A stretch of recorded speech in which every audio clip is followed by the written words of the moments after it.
নির্বাচন কমিশনের তত্ত্বাবধানে এখন সবকিছু, তাই নির্বাচন কমিশন একেবারে তৎপর। নির্বাচন কমিশন মুখ্য সচিবের রিপোর্ট চাইলো, কথা বলবো প্রতিনিধি মৈত্রেয়ীর সঙ্গে।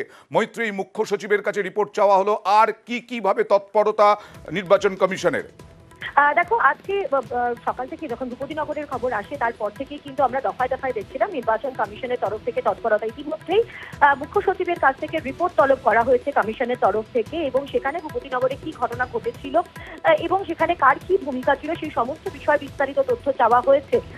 এর পাশাপাশি আজকে আমরা সকালেই যেটা দেখি, আজকে বেলা 12টা নাগাদ বিশেষ পুলিশ পর্যবেক্ষক অনিল কুমার শর্মা তিনি যান ডিজিপির সঙ্গে বৈঠক করেন, এবং সেই বৈঠকেও কিন্তু ভূপতিনগরের প্রসঙ্গ উঠে আসে। বেলা 1টার সময় জাতীয় নির্বাচন কমিশনের একটি ভিসি ছিল, যেটা বিভিন্ন রাজ্যের মুখ্য নির্বাচনী আধিকারিকদের সঙ্গে, সেইখানেও কিন্তু ভূপতিনগরের প্রসঙ্গ উঠে আসে, এবং সেখানেও ল অ্যান্ড অর্ডার এনফোর্সমেন্টের প্রসঙ্গ আসে।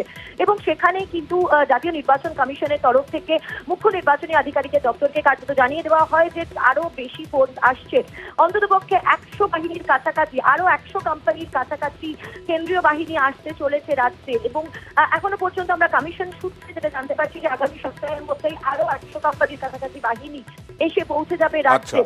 নির্বাচন কমিশন তারা চাইছেন যে রাজ্যে যে আইন শৃঙ্খলা পরিস্থিতি, সেই জায়গায় দাঁড়িয়ে সমস্ত বুথ 100% বুথে কেন্দ্রীয় বাহিনী দিয়ে ভোট করানোর দিকে তারা এগোচ্ছেন।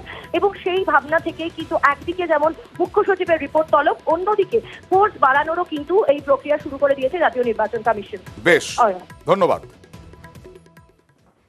আর এই ঘটনা ঘটার পরে একেবারে আক্রমণ করেছিলেন মমতা বন্দ্যোপাধ্যায় হেলিপ্যাড থেকে, তারপরে তপন এবং হেমতাবাদ এই দুটো জায়গাতে জনসভা থেকে এই মমতা বন্দ্যোপাধ্যায় আক্রমণ করলেন, বললেন এনআইএ কে হামলা করেননি মহিলারা, এনআইএই হামলা করেছে।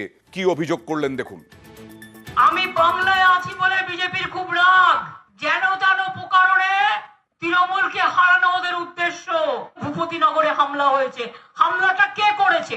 হামলাটা মেয়েরা করেনি, হামলাটা করেছে এনআইএ। গদ্দার জানে হারবে। কোথায় একটা চকলেট বোম ফেটেছিল 2022 সালে, আর মধ্যরাতে গিয়ে যদি মহিলার বাড়িতে গিয়ে অত্যাচার করে, গ্রামে ঢুকে গিয়ে অত্যাচার করে, তা মহিলারা কি করবে? শাখা বালা পড়ে বসে থাকবে? তৃণমূলের সব বুথ প্রেসিডেন্টকে গ্রেপ্তার করতে হবে, তৃণমূলের সব এজেন্টদের